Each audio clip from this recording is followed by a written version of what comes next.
Hey guys, Coach Daniel Hammer at Tennis here, and in today's video we're going to talk about our racket's path and the relationship between that and the angle of your face.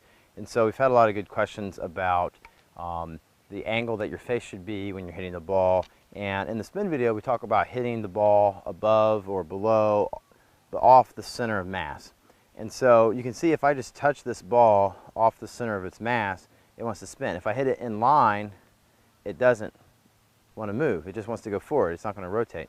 And so the thing to think about is if I was swinging toward the net, so in this direction, if my face was moving like this, it would be hitting directly in line there with the center of mass. And so that would be what we call a neutral face. And so the racket face is perpendicular with the swing path. And what we talk about in our spin video is that if the face is at a 45-degree angle to the swing path. So now if I'm swinging here, the face is at a 45-degree angle, and that is what we would call a closed racket face. And so as I'm swinging forward, you can see as it hits the ball, it starts to push that ball down because it wants to force the ball down off this path. And it's hitting above the equator there and off the center of mass, and so it's making that ball rotate. Now if I did the opposite and I open the face, now it's open at a 45-degree angle, and as I slide down, it's going to spin the other direction. So if I'm hitting the ball towards the net that way, that would be what we would call backspin, underspin, slice. And so the thing to think about is when you're watching the high-speed video and you're seeing pros hit, a lot of coaches are talking about that racket face being neutral at impact. Well, if I close my face at a 45-degree angle to my swing path, swinging forward again, and I start to angle my swing path upward, so now as I'm going up on the ball, you can see if I attack the ball at roughly around a 40-ish, it's not quite a 45-degree angle, but if I attack the ball at an angle like this, the face to the observer from the ground is going to look neutral. But really, in reality, if the racket is traveling upward as it strikes that ball, see how it's going to spin the ball down, it's going to have topspin, and the face is actually in relationship to the swing path closed significantly at about a 45-degree angle. So the racket's traveling upward, it strikes the ball, it starts to cause the ball to rotate, and the racket's heading up, the face is about a 45-degree angle. And that's how you can hit with a 45-degree angle in relationship to the swing path, and so hit the ball over the net and with topspin. Now, it's kind of like you're like a tank or a cannon, and so if you hit the ball and it's going too low, now you just need to adjust.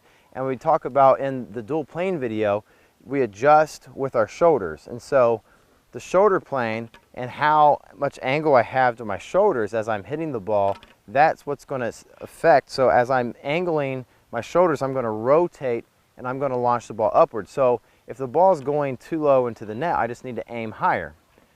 Okay, the other thing I could do is I could, hit with less spin. But if I do that, the ball is going to be only brought down, as we talked in the spin video, by gravity. So you want to try to keep a good spin rate and just learn how to elevate the shot with the racket's path upward. Okay, and so if we brush, we start talking about brushing. See, if I brush, I'm going to take my racket out of the plane, and we've talked about that in the dual plane video. If I take the racket out of the plane, I'm going to start having mishits. And one thing to think about is as I'm swinging, if I can keep my racket to go toward the target, and so I can still swing and rotate my shoulders, and I can keep that racket traveling more toward the target in this manner. And so the entire time I'm doing the swing, my face is closed at a 45-degree angle, and now I'm going to, as I turn, I'll square up. But see how I'm swinging out toward the target, but the racket still is coming across because the shoulders are rotating. So work on that to help you adjust your face so that way you can create good rotation and get good spin on your ball. And so when I get into my hammer stance, which is about a 45-degree angle to my target line, contact point is in line with my belly button, I rotate, the ball is going to be out in front of my left foot. If I'm making good contact with my arm and I'm in a strong position, and so I want to get the most out of my body's mechanics. And so some of you will make contact and the racket's out away from your body. but the further your arm gets from your body, the weaker your arm is. And so just try to push something, try to push a heavy object and have your arm out away from your body. It's much harder to push the object than if the object is close. And if I'm in here and I can get my arm, I can use the natural leverage of my shoulders, I can get my arm in here and I can get just a much stronger position. That's where I want to be with this contact point in here. And so as I come through, I'm going to make contact with the hammer. I'm in a nice strong position. You know, just try hammering a bunch of nails every day with your arm extended out here. After a while, it's just you're getting too weak and you start to develop tennis elbow. And that's why a lot of you get tennis elbow, is because you're making contact way too far out and you're trying to use your wrist and your forearm and you're overusing that forearm muscle. So you want to use your body's strength to its advantage. So if I make contact in here, notice how my hand, it's just kind of like I would be pushing an object. So I'm going to push and extend as I would a heavy object. So now if I'm that same contact point with my hand, you can notice the best grip is a semi-western grip, because in this position a semi-western grip allows my wrist to leverage into the ball, go forward, but notice my face begins to close as I do that. Semi-western is probably the most natural grip to apply the leverage and snap the racket forward to the target.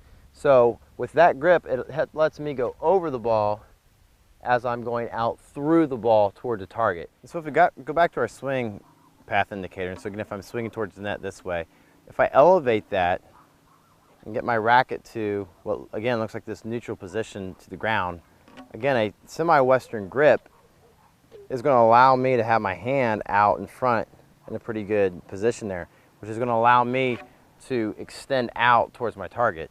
And so by having my racket in this semi-western grip again, it gives me the best strength. It allows me to go over and again hit off the center of gravity, which gives me a good spin. It allows me to easily create this 45-degree angle in my swing path. And so if I was swinging flat, it would look like this, but as I'm swinging up, it's probably again the most natural to have the semi-western grip, and that allows me to extend out and through to my target. And so by understanding how your racket's face is in line with the swing path and then which grip to use, that's going to help you get good spin and power and hammer the ball.